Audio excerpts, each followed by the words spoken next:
Hello guys, welcome back to a new video. സാസ് ഗാർഡൻസിന്റെ പുതിയൊരു വീഡിയോയിലേക്ക് എല്ലാവർക്കും സ്വാഗതം. അപ്പോൾ എപ്പോഴും പറയുന്ന പോലെ നമ്മുടെ വീഡിയോസ് ഒക്കെ ആദ്യമായി കാണുന്ന കൂട്ടുകാർ ചാനൽ സബ്സ്ക്രൈബ് ചെയ്തതിന് ശേഷം മാത്രം വീഡിയോസ് കാണുക കേട്ടോ. നിങ്ങൾക്ക് വേണ്ടി ഈ ആഴ്ച വിങ്കാസ് ഒക്കെ കൊണ്ടുവരുന്നുണ്ട്. അപ്പം ഇന്നത്തെ കുറച്ച് വിശേഷങ്ങളിലേക്ക് കിടക്കാം. ഇന്ന് നമുക്ക് കൊറിയർ ഡേ ആണ്. ഒരുപാട് കൊറിയേഴ്സ് അയക്കാനുണ്ട്. എന്നാൽ ഞാനിന്ന് ഫുള്ളി ടയേർഡാണ് കേട്ടോ. രാവിലെ മോൾക്ക് എക്സാം ആയിരുന്നുകൊണ്ട് മോളെ സ്കൂളിലൊക്കെ കൊണ്ടാക്കിയിട്ട് വന്നപ്പോൾ കുറച്ച് ടയേർഡാണ്. അപ്പോൾ കുറച്ച് കൊറിയേഴ്സ് മാത്രമേ അയക്കുന്നുള്ളൂ. രണ്ടുപേരും എൻ്റെ കൂടെ കട്ടയ്ക്കുണ്ട്. അപ്പോൾ എൻ്റെ സ്ഥിര ആയുധങ്ങളും എടുത്തിട്ട് ഞാനിന്ന് കൊറിയർ അയക്കാൻ വേണ്ടിയിട്ട് ഇറങ്ങുവാണ്. അപ്പോൾ ഈ ജെറേനിയൊക്കെ ഇന്ന് കൊറിയർ പോകാനുള്ള പ്ലാന്റ് ആണ് കേട്ടോ. അപ്പോൾ ജെറേനിയും ചോദിച്ചവർക്ക് വേണ്ടിയിട്ട് ജെറേനി നമുക്കിപ്പോൾ സ്റ്റോക്ക് തീർന്നിരിക്കുകയാണ്. ഉടനെ ഞാൻ കൊണ്ടുവരാം കേട്ടോ. ജെറേനി ഉടനെ കൊണ്ടുവരാം. ഏതായാലും ഈ ആഴ്ച ഞാൻ എന്തായാലും വിങ്ക കൊണ്ടുവരുന്നുണ്ട് കേട്ടോ. വിങ്ക പ്രേമികളൊക്കെ അപ്പം ചാനൽ സബ്സ്ക്രൈബ് ചെയ്തിട്ടുള്ളൂ. ഈ ആഴ്ച നമുക്ക് വിങ്കാസ് നിങ്ങൾക്ക് വേണ്ടിയിട്ട് കൊണ്ടുവരുന്നതാണ്. അപ്പം നോക്കിയേ, ഇതെല്ലാം നമ്മുടെ ചൈനീസ് ബോൾസംസ് ആണ്. 15 രൂപയാണ് നമ്മുടെ സ്റ്റെമ്മിന്റെ പ്രൈസ് വരുന്നത്. ഒരുപാട് പേര് ഓർഡർ ചെയ്തിട്ടുണ്ട്. ഇനി ഒരുപാട് പേർക്ക് വേണമെന്നും അറിയാം. അങ്ങനെ ഞാൻ ഇങ്ങനെ ഇന്നത്തെ ചൈനീസ് ബോൾസം കട്ടിങ്സ് ഒക്കെ ഏകദേശം കുറേ കട്ടിങ്സ് എടുത്ത് വെച്ചിട്ടുണ്ട്. ഏകദേശം ഇന്ന് 8-10 പേർക്ക് മാത്രമേ അയക്കുന്നുള്ളൂ കേട്ടോ. കാരണം ഇന്ന് ഞാൻ കൊറിയർ പാക്ക് ചെയ്യാനിരുന്നപ്പോൾ തന്നെ ഉച്ച കഴിഞ്ഞിരുന്നു. അതുകൊണ്ട് കുറച്ച് പേർക്ക് മാത്രമേ അയക്കുന്നുള്ളൂ. ബാക്കിയുള്ളവർക്ക് നാളെ മറ്റന്നാളുമായിട്ട് അയക്കാമെന്ന് വിചാരിച്ചു. അപ്പോൾ നോക്കിയേ, ഇതൊക്കെയാണ് നമ്മുടെ 15 രൂപയുടെ ചൈനീസ് ബോൾസംസ്. 10 വെറൈറ്റീസ് ഓഫ് പ്ലാന്റ് ആണ് നിങ്ങൾക്ക് തരുന്നത്. ഇതൊക്കെ ഞാൻ എല്ലാ വീഡിയോയിലും തുടരെ പറയുന്ന കാര്യങ്ങളാണ്. അപ്പോൾ നോക്കിയേ, ഇതിനകത്ത് variegated plant non variegated plant mix ചെയ്തായിരിക്കും നിങ്ങൾക്ക് അയക്കുന്നത്.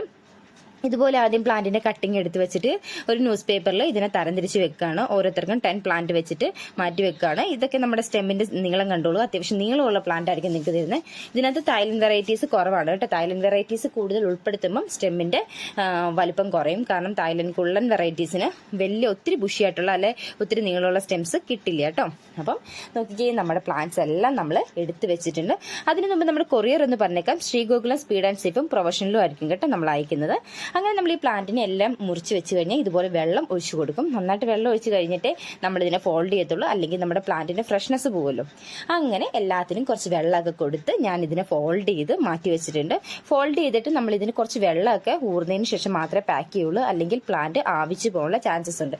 ഇനി ഇതിനെല്ലാം ഞാൻ കുപ്പിയിലാക്കി, അതായത് ഭൂതത്തിനെ കുപ്പിയിലാക്കത്തില്ല, അതുപോലെ ഞാൻ ഇതിനെ കുപ്പിയിലാക്കാൻ വേണ്ടി പോവാണ്. എപ്പോഴും നമ്മുടെ ഒരു ഹൈലൈറ്റ് എന്ന് പറഞ്ഞാൽ, അല്ലെ സാസ് ഗാർഡൻസിന്റെ പ്ലാന്റ് ഇത്രയും ഫ്രഷ് ആയിട്ടിരിക്കുന്നതിന്റെ മെയിൻ റീസൺ എന്ന് പറഞ്ഞു കഴിഞ്ഞാൽ നമ്മൾ ബോട്ടിലിൽ വെച്ചിട്ടാണ് പ്ലാന്റ്സ് അയക്കുന്നത്. അതുകൊണ്ട് തന്നെ നമുക്ക് ഒരുപാട് ബോട്ടിൽസ് ആവശ്യമാണ്. ഈ ബോട്ടിൽസ് എല്ലാം ഞാൻ ആക്രിക്കടകളിൽ നിന്ന് പൈസ കൊടുത്തിട്ടാണ് കേട്ടോ വാങ്ങിക്കുന്നത്. ഒരു ബോട്ടിലിന്റെ റേറ്റ് വരുന്നത് 1 രൂപയാണ്. അപ്പോൾ ഓരോ തവണയും നമ്മൾ 500 ബോട്ടിലും അങ്ങനെയൊക്കെ എടുക്കുമ്പോൾ ഏകദേശം 500 രൂപയുടെ ബോട്ടിലൊക്കെ ആയിരിക്കും നമ്മൾ എടുക്കുന്നത്. അപ്പം ഈ പ്ലാന്റിനെ എല്ലാം ഞാനിപ്പം കുപ്പിക്കുള്ളിൽ ആക്കാൻ പോവാണ്. അപ്പം ഇതിന്റെ ജസ്റ്റ് ഒന്ന് കട്ട് ചെയ്തതിന് ശേഷം ഇതിനെല്ലാം കുപ്പിക്കുള്ളിലാക്കി ഇനി സീൽ ചെയ്ത് വെക്കുകയാണ് അടുത്ത പരിപാടി. അപ്പം നമ്മളിങ്ങനെ പ്ലാന്റ് വെക്കുമ്പോൾ തന്നെ നമുക്ക് ഏകദേശം 5-6 ദിവസമൊക്കെ പ്ലാന്റിന് ഡാമേജ് ഇല്ലാതെ പോയിട്ടുണ്ട്. ഇനി ഡാമേജ് ആയ പ്ലാന്റ്സും ഉണ്ട്. അതെനിക്ക് തോന്നുന്നത് ഒരുപാട് വെയിൽ അങ്ങ് ഹാർഡ് ബോർഡിൽ അടിച്ചു കഴിയുമ്പോഴത്തേനായിരിക്കും ആ ഒരു പ്രശ്നം ഉണ്ടാകുന്നത്. ഞാനൊരു 100 പേർക്ക് അയച്ചിട്ടുണ്ടെങ്കിൽ ഇത്ര നാളായിട്ട് 1-2 പേർക്ക് മാത്രമേ കംപ്ലൈൻറ്റ്സ് നമ്മുടെ പ്ലാന്റ്സ് ആയിട്ടുള്ളൂ. ബാക്കിയെല്ലാം ഫുള്ളി ഫ്രഷ് ആയിട്ടാണ് കിട്ടുന്നത്. പക്ഷെ കിട്ടിക്കഴിഞ്ഞ് ആൾക്കാർ വെക്കുന്ന മെത്തേഡ് കൊണ്ടും ഒക്കെ പ്ലാന്റ് ഡാമേജ് ആയി പോകാനുള്ള ചാൻസസ് കൂടുതലാണ്. പല ആൾക്കാർക്കും പ്ലാന്റ് എങ്ങനെ നട്ട് വെക്കേണ്ടതെന്ന് അറിയില്ല. അങ്ങനെ ഒരുപാട് പേർക്ക് പ്ലാന്റ് ഡാമേജ് ആയി പോകാറുണ്ട്. അങ്ങനെ അതിനെല്ലാം സീൽ ചെയ്ത് ഞാൻ ഫോൾഡ് ചെയ്ത്, ഇതിനകത്ത് ഒരാൾക്ക് വാട്ടർ പ്ലാന്റ് അയക്കാൻ ഉണ്ടായിരുന്നു. അതിന്റെ വീഡിയോ ഞാൻ ഇടയ്ക്ക് എടുത്തിട്ടുണ്ടായിരുന്നില്ല. ആ നീളമുള്ളത് നമ്മുടെ ജെറേനിയാണ് കേട്ടോ.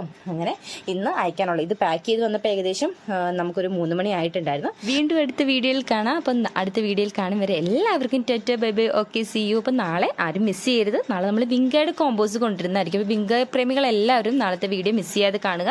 എല്ലാവരും ചാനൽ സബ്സ്ക്രൈബ് ചെയ്തതിന് ശേഷം മാത്രം വീഡിയോസ് കാണുക കേട്ടോ. ഓക്കെ, ടാറ്റ.